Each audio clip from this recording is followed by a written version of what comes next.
Oke, assalamualaikum warahmatullahi wabarakatuh.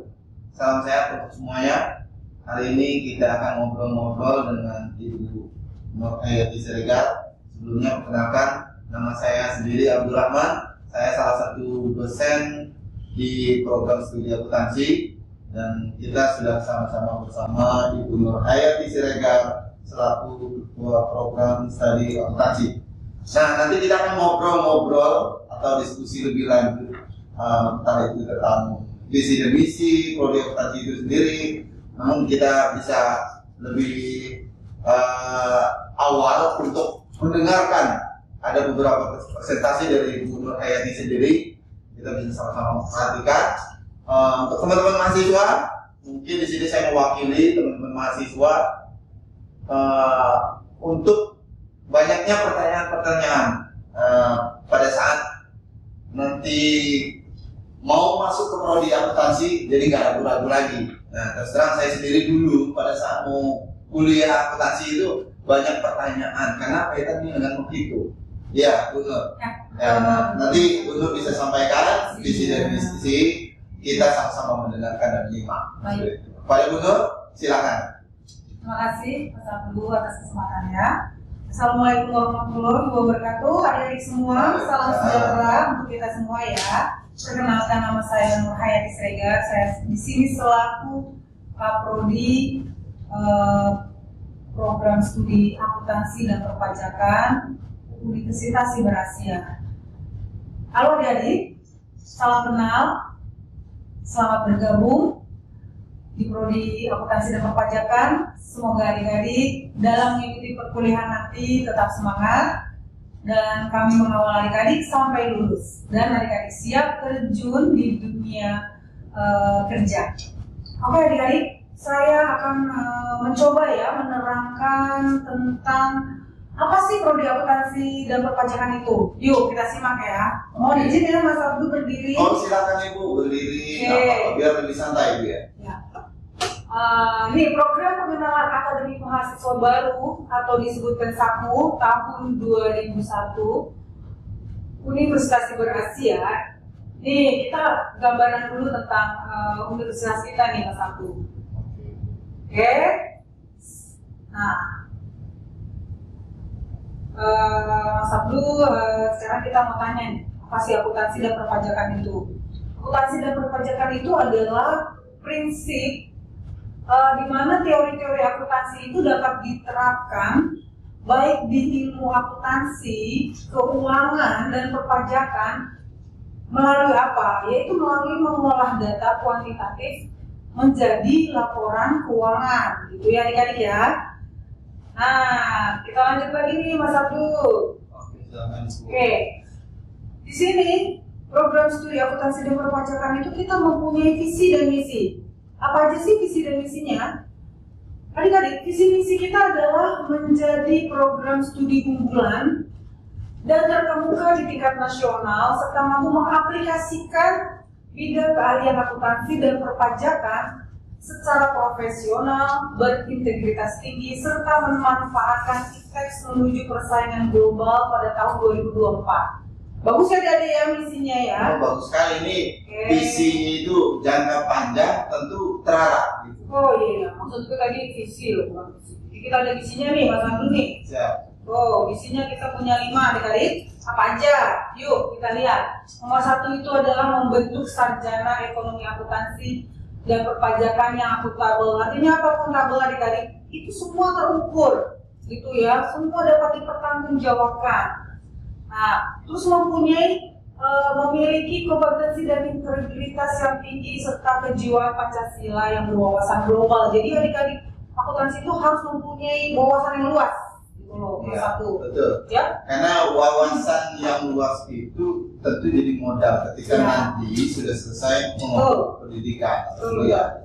Oke, kita lanjut ya. Nomor 2 itu menyelenggarakan pendidikan, penelitian dan pengabdian kepada masyarakat dengan mengimplementasikan karya dalam bidang ilmu akuntansi dan perpajakan sejalan dengan kebutuhan dan perkembangan industri yang bermanfaat bagi masyarakat. Jadi adik-adik di sini selama mengikuti perkuliahan itu juga harus ilmunya yang didapat itu harus diabdikan kepada masyarakat gitu ya. Dalam bentuk apa? Kita bisa melakukan seminar, kemudian pembimbingannya kemana? Kita bisa ke UMKM gitu adik-adik ya, banyak deh itu. Kemudian kita juga melakukan penelitian. Jadi soal akuntansi itu juga melakukan penelitian Mas Abdul. Betul. Jadi selain dia belajar Iya, secara betul. formal, dia ada tindak lanjut sebagai bekal dia ketika Iya. dia sudah lulus, dia Iya. punya pengalaman Betul. tersendiri. Oke. Nah, yang ketiga itu adalah menghasilkan lulusan yang memiliki kemampuan tinggi dalam beradaptasi dengan lingkungan kerja. Nah, Mas Abdul, di sekarang kan kita semuanya itu serba industri revolusi 4.0. Artinya apa? Jadi semuanya itu serba digitalisasi. Jadi lulusan kita diwajibkan atau harus bisa mengikuti perkembangan zaman itu, Mas Abdul. Iya, jelas. Saya pernah mendengarkan kalimat barang siapa yang cuek terhadap perkembangan teknologi, nah niscaya dia akan tergerus oleh zaman. Ya. Nah, ini salah satunya. Siap. Benar banget Pak Bu. Kita lanjut ya. Dengan misi yang keempat itu adalah meningkatkan mutu dosen sesuai dengan perkembangan dan kemajuan ilmu pengetahuan dan teknologi. Jadi itu dosen-dosen kita juga tetap dikembangkan skillnya, kemampuannya dalam bidang ilmu kita gitu, akuntansi dan perpajakan. Jadi dosen itu juga ilmu yang dia dapat nanti bisa dituangkan atau diterapkan ke adik-adik siswa gitu ya. Itu ya Mas Abdul. Jadi selain mahasiswanya yang dituntut untuk maksimal belajar, tapi tenaga pendidiknya, dosennya itu juga sudah lebih dahulu dituntut untuk lebih maju. Ya. Pengembangannya melalui apa? Bisa penelitian, riset, Mas Abdul. Terus juga kita bisa disekolahkan tinggi gitu loh. Wah, mantap kan? Jangan saya juga Ya. capai juga Ibu. Terus jadi profesor Mas Abdul. Amin. Oke adik-adik ya. Kemudian kita lanjut yang kelima adalah meningkatkan tata kelola sarana dan prasarana dalam mengembangkan kegiatan akademik dalam bidang ilmu akuntansi dan perpajakan secara efektif dan efisien. Jadi kita ini coba tata kelola prasarana kita tingkatkan di prodi manajemen Mas Abdul, baik dalam sisi pengembangan implementasi pembelajaran, terus begitu pendidikannya, mutu pendidikannya, dan semuanya kita kembangkan Mas Abdul. Oke. Nah tadi seperti disampaikan, tata kelola itu ditata dengan baik. Artinya jelas itu punya visi, punya misi yang tentu mudah-mudahan hasilnya bisa direalisasikan dengan baik. Ya. Jadi jangan lupa ya visi misi dari prodi akuntansi dan perpajakan ini bisa dicapai dengan adanya kolaborasi atau bekerja sama antara dosen dan mahasiswa. Ya? Jadi teman-teman mahasiswa juga sudah tahu nih visi dan misi. Jadi jangan pernah ragu lagi untuk bergabung dan mengikuti perkuliahan di prodi akuntansi itu sendiri. Jelas visi-visinya jelas, misinya jelas, artinya tujuannya tidak jauh dari visi dan misi. Ya, betul banget Mas Abdul. Yuk kita lanjut lagi. Nih, selanjutnya ini kita bisa membicarakan ini mengapa perlu akuntansi. Nah ini biasanya mewakili banyak pertanyaan dari teman-teman mahasiswa nih. Kenapa sih akuntansi? Ada apa di akuntansi? Kenapa kayaknya terlihat lebih menyeramkan gitu? Kaitan dengan itu. Benar nggak seperti itu Bu? Enggak, jangan tahu. Jadi gini adik-adik, semua kebutuhan akuntansi, orang-orang akuntansi itu dibutuhkan di segala lini loh adik-adik. Jadi setiap kegiatan yang mengandung unsur ekonomi loh, sama setiap kegiatan investasi itu semuanya akuntansi dibutuhkan. Jadi nggak perlu takut Mas Abdul. Oh iya. Ya kan? Kalau saya bayangkan ini akuntansi itu ibarat kalau dalam tubuh kita itu sebagai jantung. Nah, kalau jantungnya sudah tidak berfungsi dengan baik, maka perusahaan itu prospeknya tidak akan berjalan dengan baik. Jadi berarti sangat penting itu. Itu perlu kita tanamkan. Jadi adik-adik akuntansi perlu ya akuntansi dan perpajakan itu. Yuk lanjut lagi.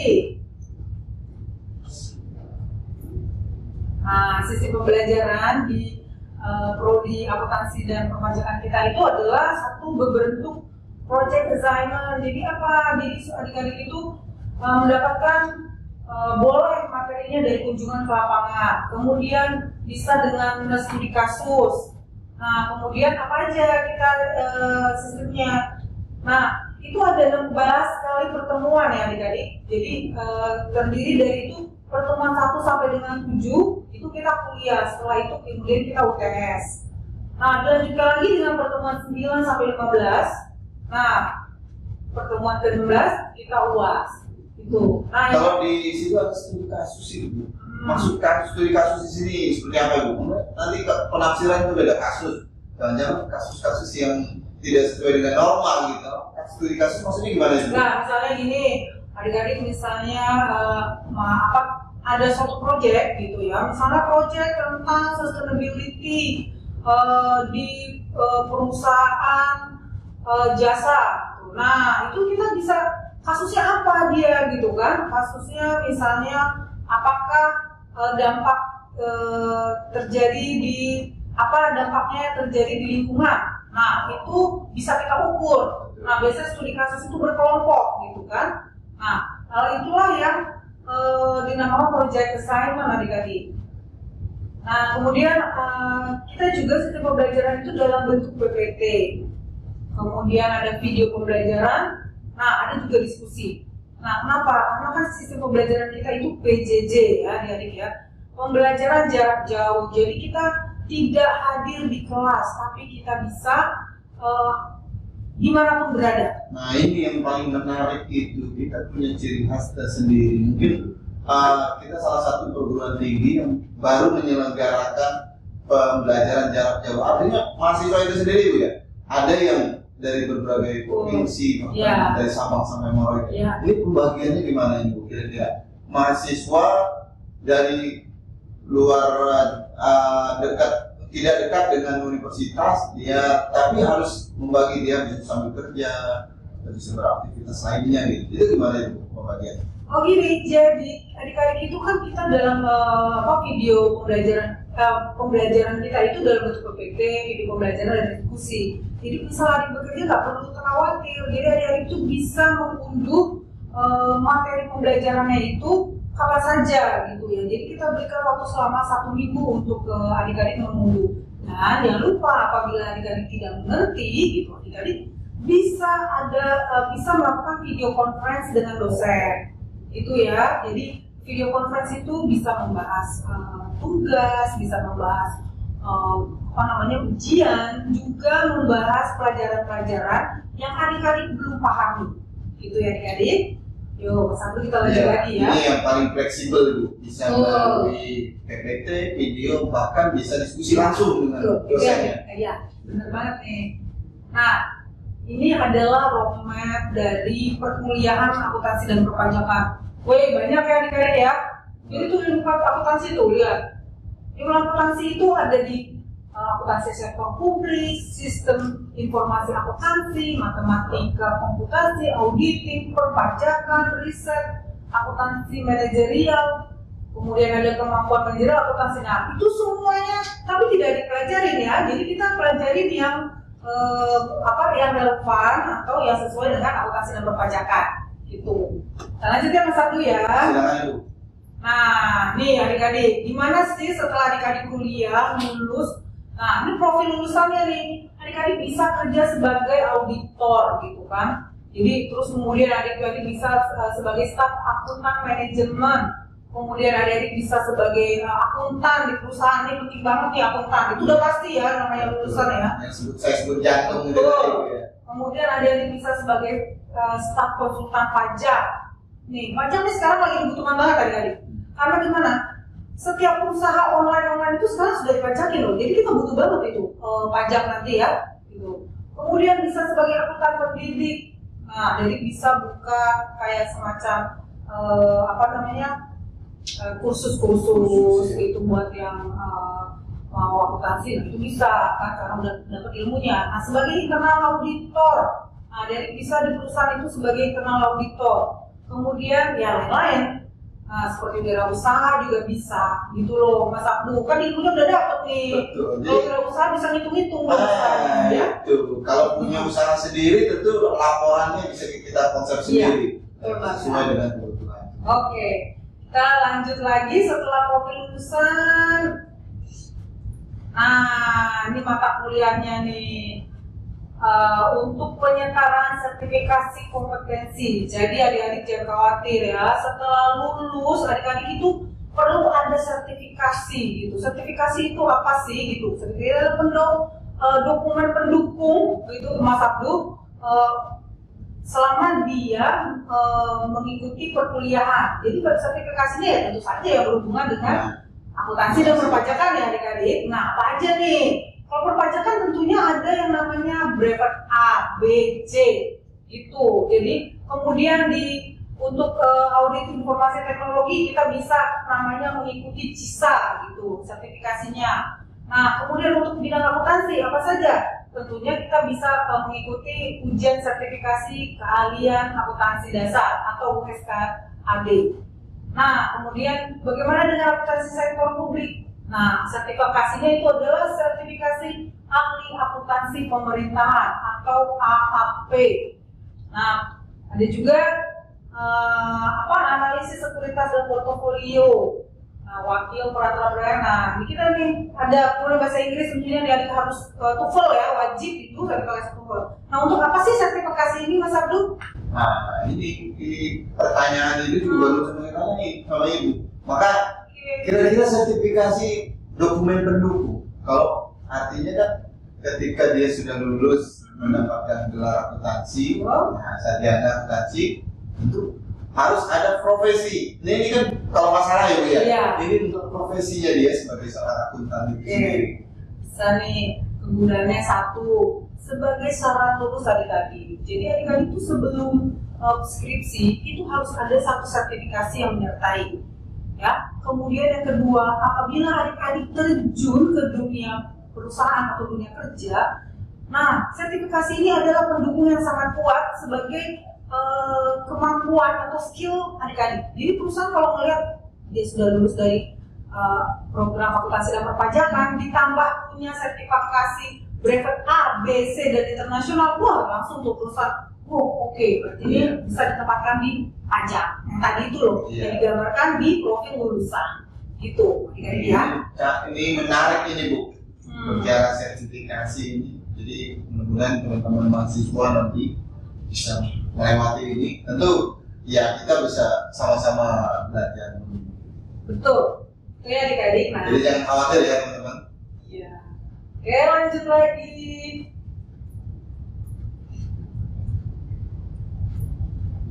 Nih, sekarang aku mau ngasih tahu nih apa aja sih yang harus diketahui oleh mahasiswa tentang perkuliahan gitu loh. Jadi adik-adik mahasiswa kan selama ini tahunnya adalah masih di SMA gitu ya, cuma satu ya udah mata pelajarannya apa, nah nggak usah perlu isi form. Nah kita tahu nih apa sih yang namanya KRS? KRS itu adalah kartu rencana studi. Nah, jadi pada saat adik-adik mau masuk atau mau melanjutkan ke ke semester berikutnya, adik-adik isi KRS dulu gitu. Jadi adik-adik harus melihat nih mata kuliah apa saja yang diambil itu di KRS serta beban studinya SKS-nya ada di situ. Nah, tapi untuk adik-adik yang pertama kali masuk itu kita sistem KRS-nya itu paket. Jadi usia atau prodi akuntansi dan perpajakan itu udah ada paketnya 19 SKS gitu loh Mas Abdul. Oh gitu. Pada saat berarti pengisian KRS ini sendiri pada saat dia mau naik ke semester berikutnya itu ya? Bisa naik ke semester pada saat dia baru dia juga pasti isi KRS Mas Abdul. Gitu ya.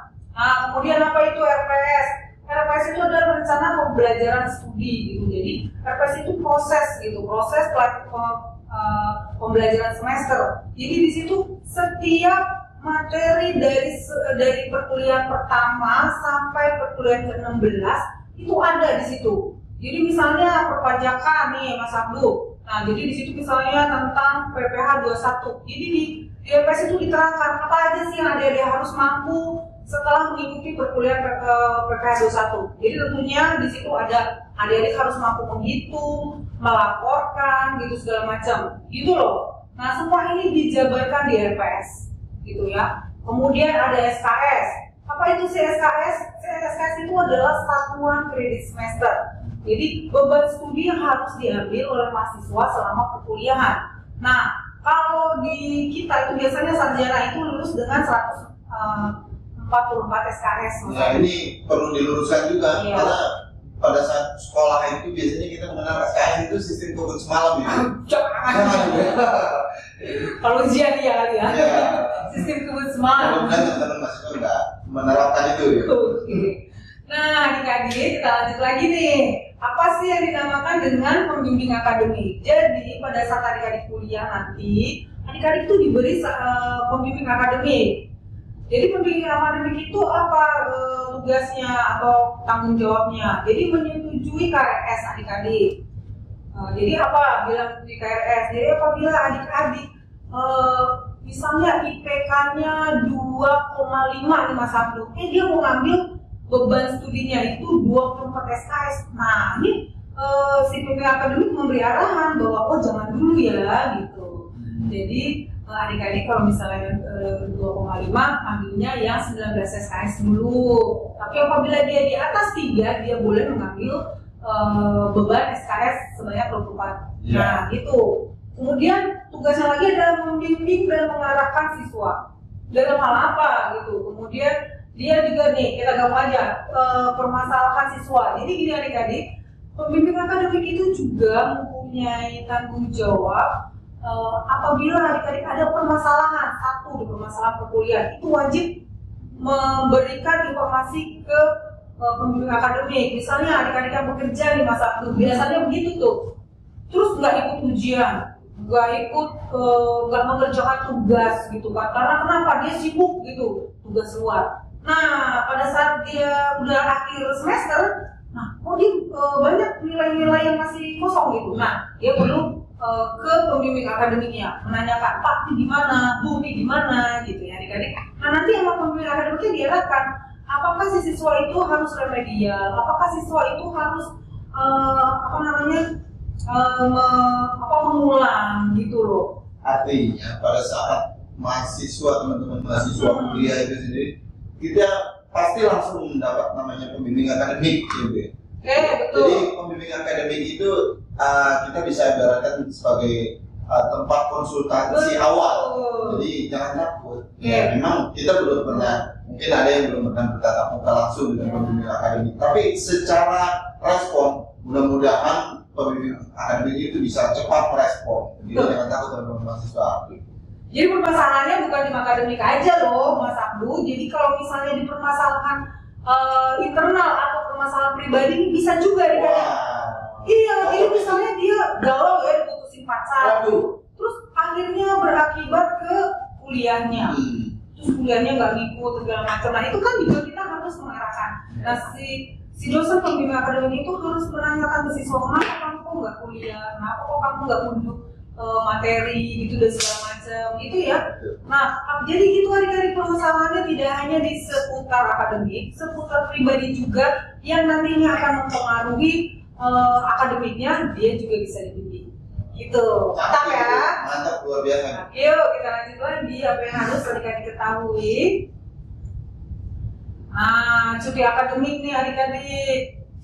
Cuti akademik itu adalah siswa tidak mengikuti perkuliahan selama satu semester karena ada alasan tertentu ya gitu. Jadi syarat cuti akademik itu misalnya si siswa ini melahirkan gitu loh, kan kita siswanya bebas nih, ada yang bekerja, ada yang baru. Kalau kuliah gitu. bebas biasanya, ada yang sudah berumah tangga, apalagi ini sistemnya PJ ini ada yang kerja. Siapa tahu dia ditugaskan keluar kota atau mungkin luar negeri, ya bisa sementara. Iya benar banget ya siswa ya.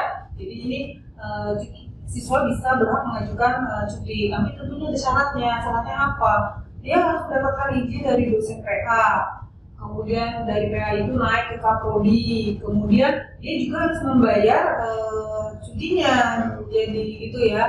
Karena kenapa bayar cuti gitu? Jadi dia namanya tetap terdaftar di Kaprodi. Gitu. Jadi kalau tidak menyelesaikan semua itu ya maka bisa saja ajuan tentang cutinya dia bisa tidak dikabulkan oleh. Betul, benar banget.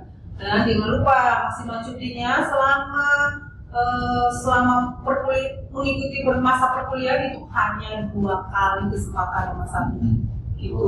Ya, mudah-mudahan teman-teman mahasiswa ini kalau nanti sedang berkuliah benar-benar tidak terpotong ya.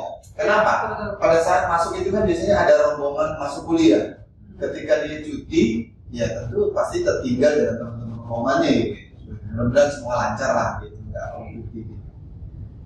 Kemudian kita ada namanya semester antara. Apa sih semester antara itu? Jadi semester antara itu adik-adik ya, itu pihak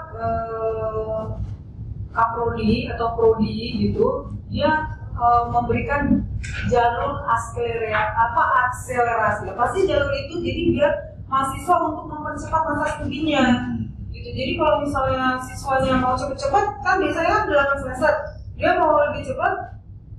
Dia harus mengikuti ini. Kemudian juga bisa sebagai perbaikan nilai. Yeah. Nah, ada juga istilah remedial. Remedial itu apa? Yaitu hak mahasiswa untuk memperbaiki nilai ya. Jadi udah tahu ya, nilai-nilai yang kurang bisa diperbaiki di remedial. Nah, kita apa sih? Nah, kita ada program Merdeka Belajar, Kampus Merdeka nih adik-adik. Jadi adalah hak mahasiswa selama 1 semester untuk mengikuti perkuliahan di luar prodi di Unsia atau kegiatan di luar Unsia.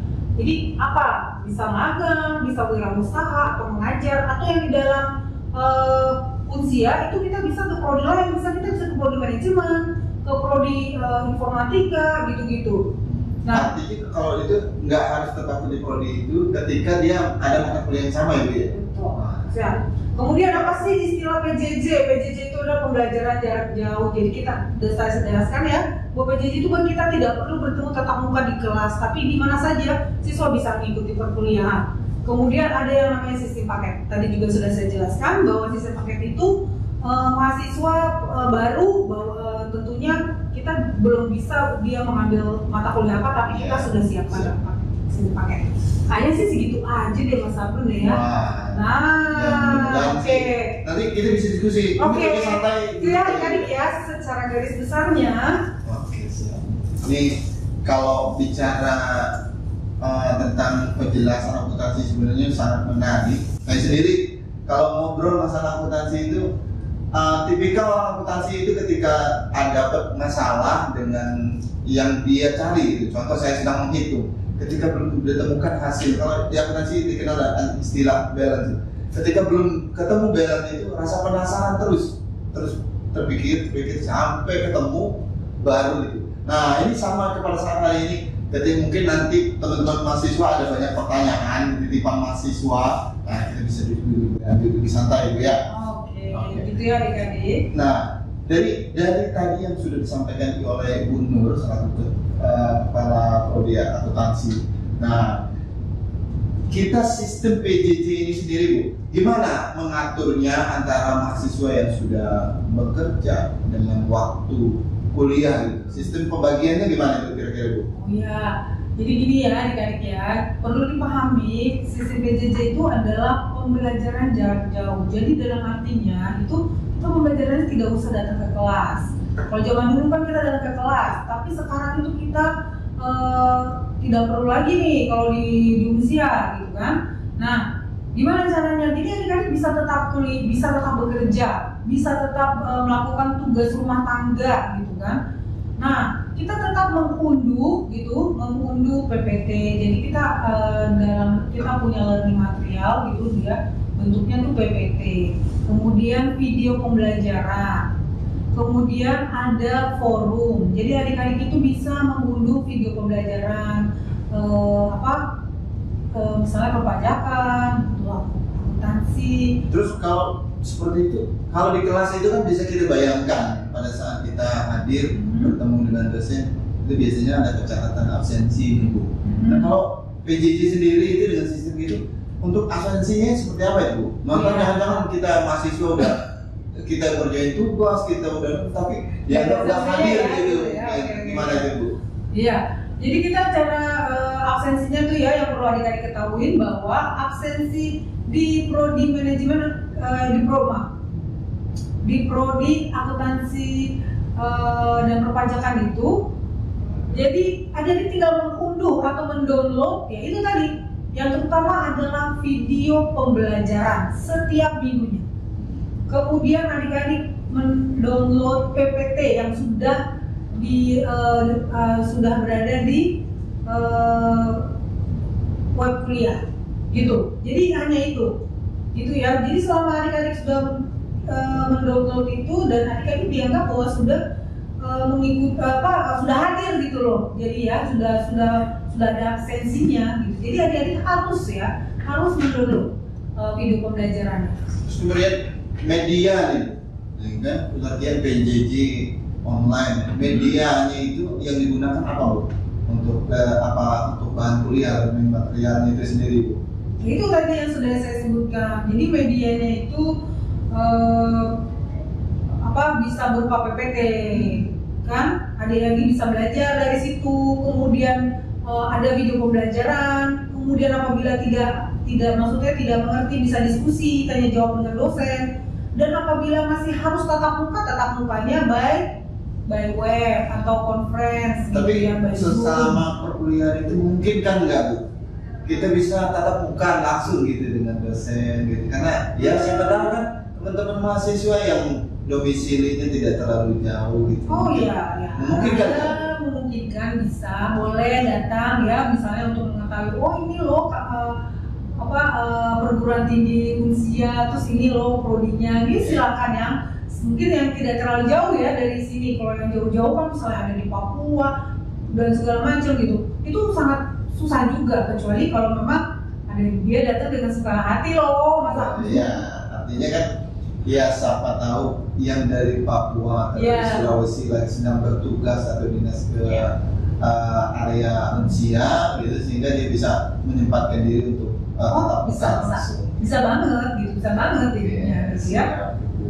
Kemudian kira-kira kewajiban mahasiswa nih Bu, kewajiban mahasiswa untuk mengikuti perkuliahan gitu, apakah sejauh itu ketika pelaksanaan perkuliahan itu tidak bisa terrealisasi secara maksimal, kemudian mahasiswa itu memiliki kewajiban lain ya? Maksudnya kewajibannya apa nih? Pada saat dia kuliah tuh mengikuti aktivitas, kemudian ada hal-hal yang memang tidak dapat dia lakukan pada saat PJJ. Kewajiban dia apakah itu remedial tentunya? Ada nggak kayak program-program seperti itu? Oh iya, tadi benar banget itu tadi udah saya jelaskan ya Mas Abdu. Jadi kalau misalnya si siswa itu masih ada ketinggalan ya, kayak seperti yang tadi saya bilang, kalau dia misalnya kan kerja di luar kota, nggak bisa ngikutin pelajaran gitu kan, jadi dia banyak yang masih bolong-bolong. Nah dia tuh bisa mengikuti hal remedial segala macem gitu kan, atau ujian susulan, atau dia bisa mengusulkan kembali tugas-tugasnya gitu ya. Nah tentunya ini adalah harus pengetahuan dari dosen PA-nya, jadi itu penting banget dosen PA gitu adik-adik. Kalau terakhir gitu, kaitan dengan biasanya di akhir kuliah itu ada skripsi.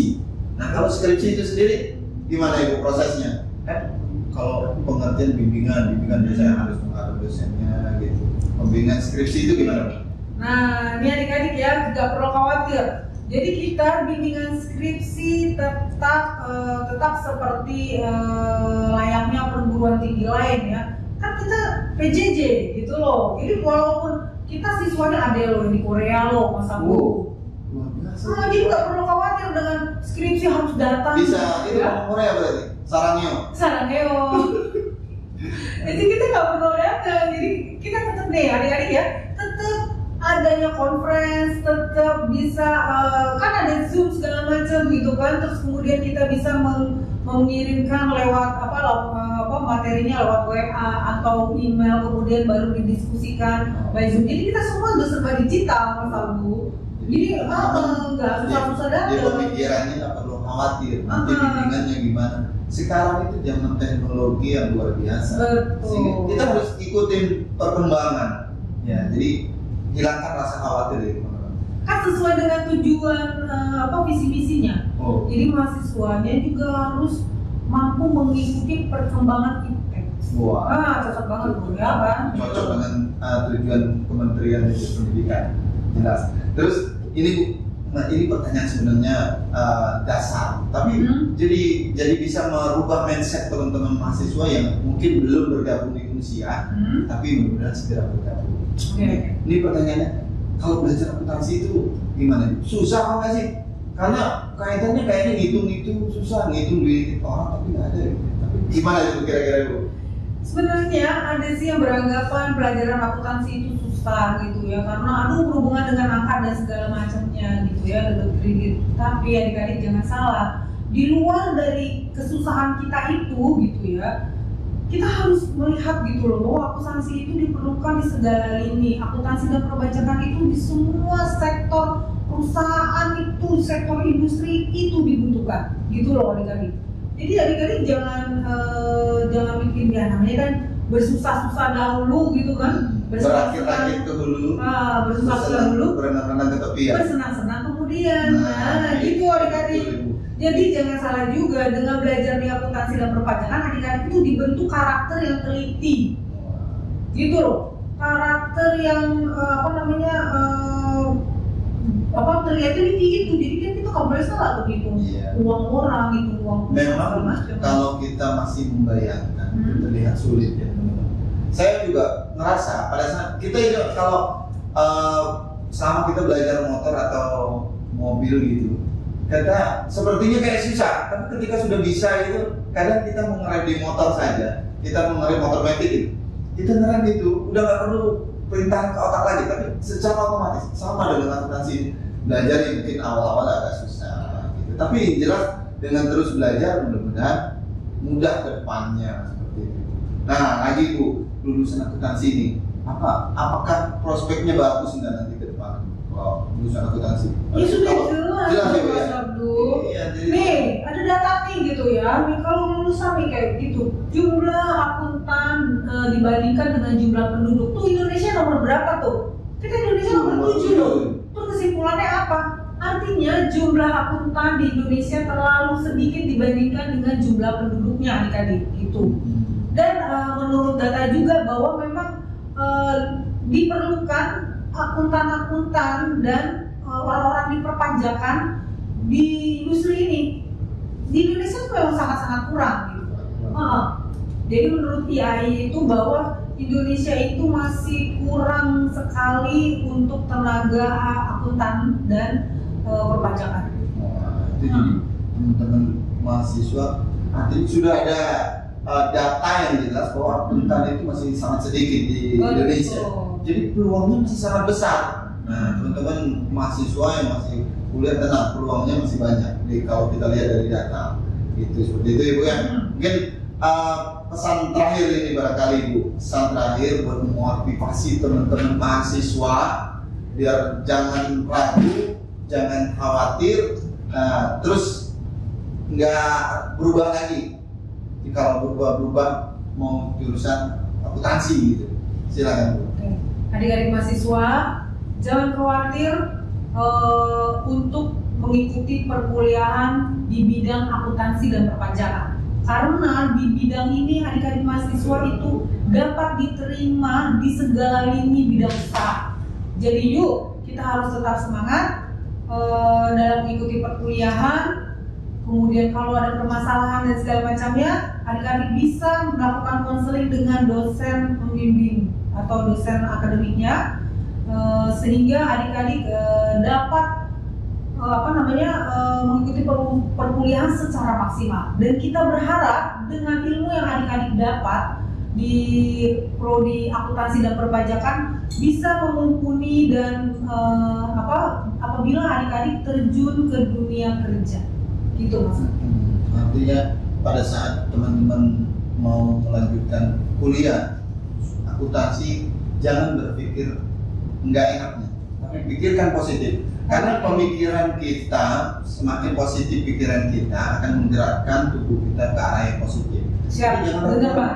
Gitu. Ya mudah-mudahan teman-teman mahasiswa adik-adik ya nggak ragu lagi ya ke depannya. Gitu. Semangat ya, gitu. Yuk Mas Abdul, kita akhiri dulu nih. Kita punya pembicaraan sudah kita sampaikan semua kepada teman-teman mahasiswa. Nih terima kasih banyak nih Bu Nur Hayati Siregar selaku Kaprodi Program Studi Akuntansi. Mudah-mudahan ke depan kita bisa diskusi lagi dengan teman-teman mahasiswa. Kalau memang saat ini pertanyaan-pertanyaan mahasiswa belum terwakili, itu bisa lanjut nanti bisa lewat diskusi. Nah ini sebelum kita tutup nih Bu, kita ada apa ya?